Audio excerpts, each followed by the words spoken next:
Assalamualaikum warahmatullahi wabarakatuh. Perkenalkan, nama saya Jessica Setiahini Igus Lalahi dengan NIM L1A1180. Baiklah, pada video ini saya akan membahas tentang formasi hutan yang ada di daerah saya, yaitu tepatnya di Kota Pematang Siantar, yang dimana video ini merupakan ujian tengah semester mata kuliah Ekologi Hutan. Formasi hutan merupakan tipe atau bentuk susunan ekosistem hutan yang terjadi akibat faktor lingkungan yang dominan terhadap pembentukan dan perkembangan komunitas dalam ekosistem hutan.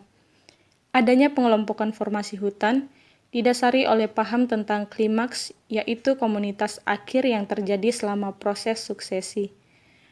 Paham klimaks berkaitan dengan adaptasi tumbuhan secara keseluruhan mencakup segi fisiologis, morfologis, syarat pertumbuhan, dan bentuk tumbuhnya, sehingga kondisi ekstrim dari pengaruh iklim dan tanah akan menyebabkan efek adaptasi serta tumbuhan lainnya menjadi nyata. Hal tersebut akan berpengaruh terhadap bentuk susunan ekosistem hutan. Berdasarkan faktor lingkungan yang memiliki pengaruh dominan terhadap bentuk susunan komunitas atau ekosistem hutan, maka ekosistem hutan dikelompokkan dalam dua formasi, yaitu formasi klimaks dan formasi edafis. Baiklah, di sini saya akan menjelaskan tentang formasi klimatis. Formasi klimatis merupakan formasi hutan yang di dalam pembentukannya sangat dipengaruhi oleh unsur-unsur iklim, misalnya temperatur, kelembapan udara, intensitas cahaya, dan juga angin. Ekosistem hutan yang termasuk ke dalam formasi klimatis yaitu yang pertama, hutan hujan tropis, hutan musim, hutan sabana, hutan tropis, hutan temperate, hutan konifer, dan hutan pegunungan. Yang kedua, di sini ada formasi edafis. Formasi edafis adalah formasi hutan yang di dalam pembentukannya sangat dipengaruhi oleh keadaan tanah, misalnya sifat kimia dan sifat fisika, sifat biologi, serta kelembapan tanah. Yang termasuk dalam formasi edafis yaitu hutan rawa, hutan pantai, dan hutan mangrove. Pada video ini, saya mengambil contoh yaitu hutan musim, yang dimana umumnya terdapat tumbuhan tropofit, yaitu tumbuhan yang mampu beradaptasi dengan musim hujan dan musim kemarau, dan tahan terhadap kekeringan. Pada musim hujan, daun tumbuhan akan sangat lebat. Namun, pada musim kemarau, hampir seluruh daunnya rontok. Tumbuhan yang ada di dalamnya akan membentuk formasi hutan musiman, dan biasanya diambil dari nama jenis pohon yang mendominasi, misalnya hutan jati, karena mendominasi di dalamnya adalah pohon jati.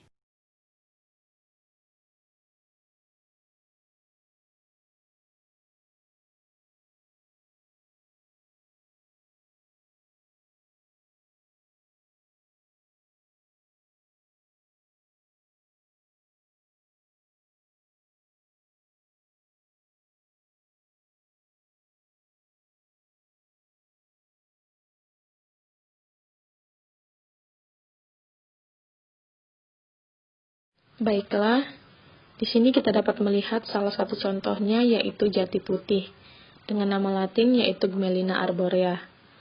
Jati putih termasuk tanaman penghasil kayu yang produktif. Tanaman jati putih berasal dari Asia Tenggara.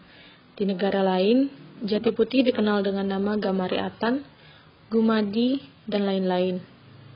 Jati putih ini banyak ditanam sebagai tanaman pelindung. Sebagian besar dimanfaatkan sebagai tanaman komersial. Sekarang tanaman jati putih ini banyak ditanam di daerah Kabupaten Bulukumba, Sulawesi Selatan.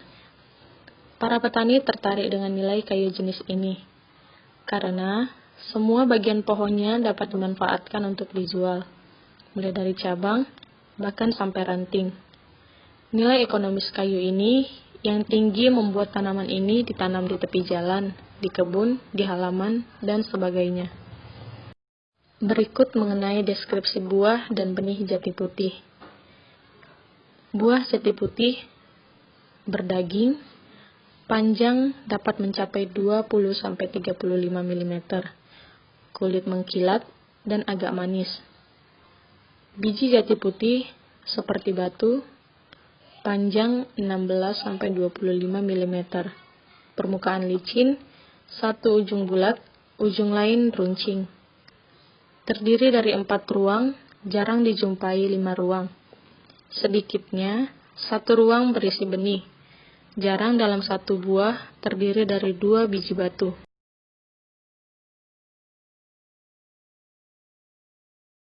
Baiklah, di sini kita akan membahas tentang morfologi jati putih. Jati putih merupakan pohon ukuran sedang, tinggi dapat mencapai lebih dari 30-40 meter. Batang silindris, diameter rata-rata 50 cm, kadang mencapai 140 cm. Kulit halus atau bersisik, warna coklat sampai abu-abu. Ranting halus licin atau berbulu halus. Bunga kuning terang, mengelompok dalam tandan besar. 30-350 bunga per tandannya. Bentuk daun bergerigi, menyerupai jantung dan berukuran 10-25 cm atau 5-18 cm. Bunga sempurna dapat mencapai panjang lebih dari 25 mm, berbentuk tabung dengan 5 helai mahkota, dan bunga tersebut mekar pada malam hari.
Baiklah, demikianlah sedikit penjelasan dari formasi hutan.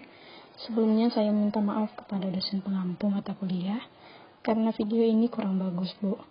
Ada sedikit permasalahan saat tag video, yang dimana saat tag video, tiba-tiba ada pemberitahuan bahwa tempat ini belum bisa dikunjungi siapapun. Terima kasih, Bu.